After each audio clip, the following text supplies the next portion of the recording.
Hello and welcome to a Talmud Israeli production. Today we'll review the highlights of this week's course of Daf Yomi study, Masechet Yoma, pages 63 through 69. Samach Gimel, 63.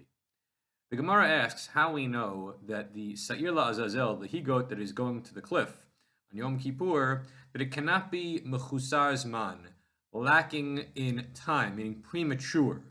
Talmud lomar laHashem, the Torah says laHashem, l'rabot seir mishtalech, to teach you that the laws of prematurity and korbanot also apply to the he-goat for Azazel. Tama de Rabbi Rachmana, the reason why this is a law is because there is a verse that indicates it. Hello, Rabbi, but had the Torah not offered that indication, I would have thought that the animal could be lacking in time, meaning it could be premature.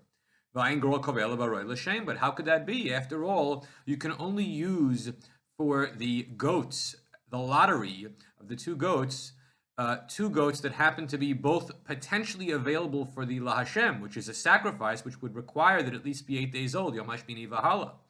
So the Gemara answers, well, there are a variety of answers, but one of them is Rabbi Shimon hi, Tanya metechad mehem. What happens if one of the two goats were to die?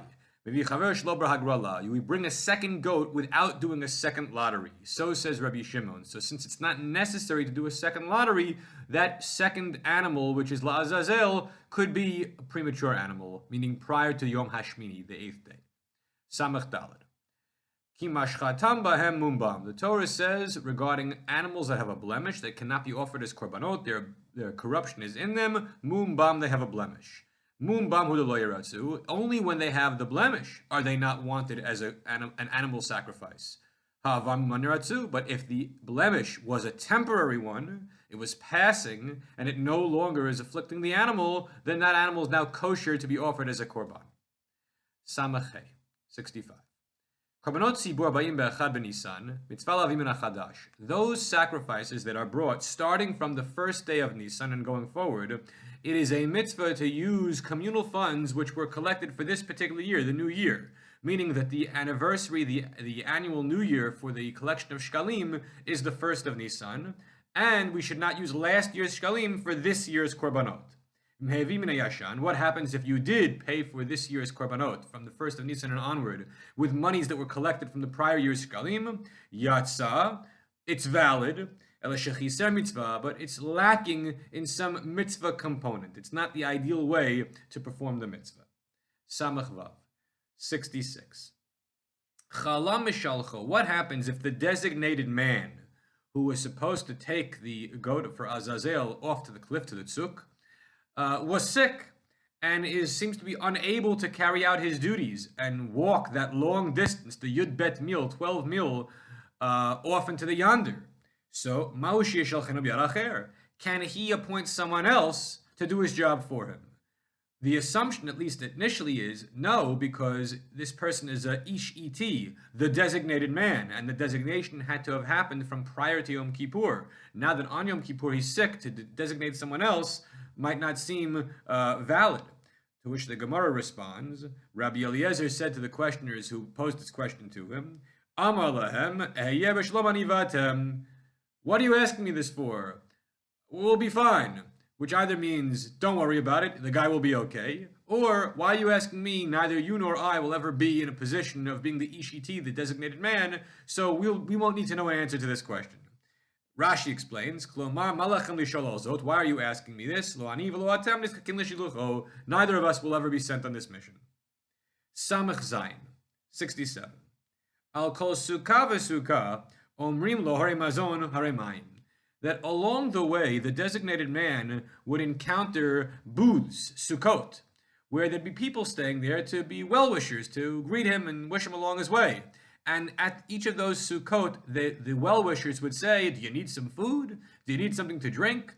Bear in mind, it's a fast day, and this person, the designated man, the ishiti, is walking a long distance, several hours journey, with a goat into the Judean desert. Well, he might be hungry, he might be thirsty. Even if he wasn't engaged in rigorous physical activity, he might be hungry on a fast day. So we don't want him to die, we don't want there to be a pikuach nefesh situation, therefore we'll offer food and water. But, the Gemara says, Me'olam lo hutzrach lekach. The designated man never needed the food, never needed the water. He always declined, politely declined. But if he always declined, then why did we, year after year, we bother offering this food and drink to him? There's no comparison between a person who has pat bisalo, bread in his basket, versus someone who does not have bread in his basket. What is this analogy? Well, bread in the basket means that you have what you need if you wanted it, but you might not want it. So if a person is starving and doesn't know that they will have food available to them, psychologically that's torture. But if they have food available to them and they know that sometime in the near future they'll be able to lawfully eat or drink it, and they could even do so now if they really were desperate, they can hold out a little while longer. Just the awareness that they have the potential to eat and drink is enough to satisfy them and keep them going along their way. Samach Chet, 68. If a person who was watching the proceedings at the temple on the Yom Kippur were to see the Kohen Gadol read the Torah, that person could not watch the burning of the carcasses of the bull and the he-goat. And vice versa. If they were watching the burning of the carcasses of the bull and the he-goat, they could not watch the reading of the Torah. But the Gemara says, it's not because it's forbidden to see both. Rather, it's a practical matter. There's a long distance between them. One is outside the city walls, and the other was in the women's courtyard.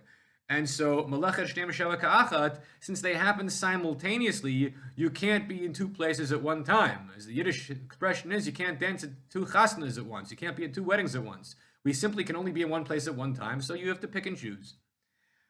Samachtet, 69.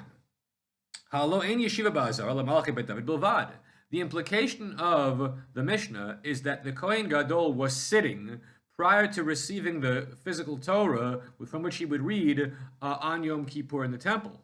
But the question is, how could he be sitting if sitting is only allowed in the Azara for members of the Davidic dynasty, kings of the Davidic dynasty?